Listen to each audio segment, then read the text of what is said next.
Hi there. So I'm thinking about your question that you've asked.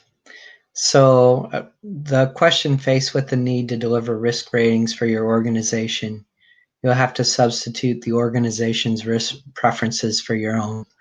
That's true. For indeed, it's the organization's risk tolerance that the assessment is trying to achieve, not the assessors.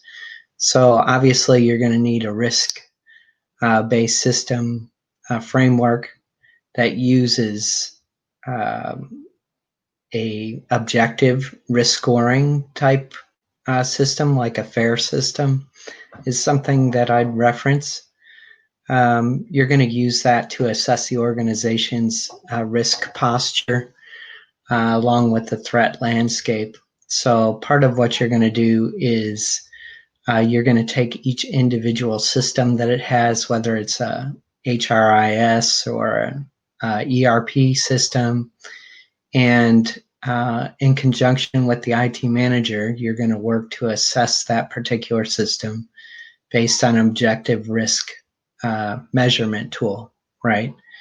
That includes things like the threat landscape for that particular tool, what kind of access controls it has, who's in charge, things like elevated privileges.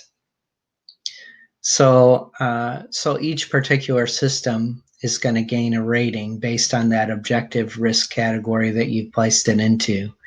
And that will form the overall organizational risk tolerance. Then you can develop a treatment plan, risk assessments based on each individual system, identify what kind of threat landscape there is for it, and then kind of aggregate that all into a particular report that you would present either in a slide deck or to the board to show them what their risk tolerance is, and for each applicable system, what kind of risk rating they received, and then develop a plan to mitigate those different vulnerabilities.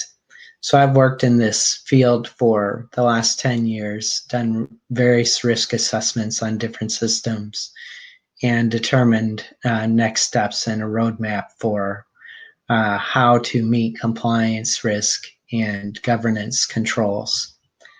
So to your next question, how does each attack service its protections, if any, in the presence of absence of active threat agents and their capabilities, methods, and goals through add up to a system's particular risk posture? So like I've said, once you've evaluated each particular system, then you're going to consolidate an aggregate of all those risk assessments that you've done, along with feeding it into, say, your director or vice president of risk management, and then develop a project plan for addressing those and showing the landscape of the organization. So each of those together in aggregate in your finalized report is going to actually add up to a system's particular risk posture. In addition, how do all the systems risks sum up an organization's computer security risk posture? Once you've developed that, you've aggregated the report, you've brought in all the applicable systems, how they interact with the internet, external systems, internal systems, and you're going to develop a short report to explain that, and that's going to determine and show what the current organizational risk posture is.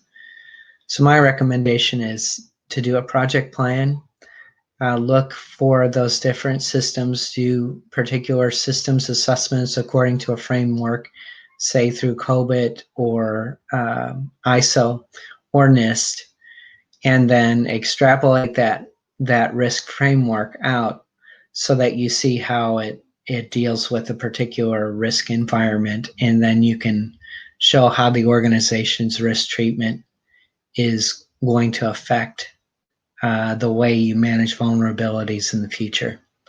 I'd love to help you more. You're welcome to reach out to me, and I can develop a risk plan. I can help you aggregate your data, can help you finalize it into a report, and or give you additional details how this particularly adds to privacy and the different trust criteria. Okay, I appreciate your time and look forward to hearing any feedback you might have. Take care and have a great day.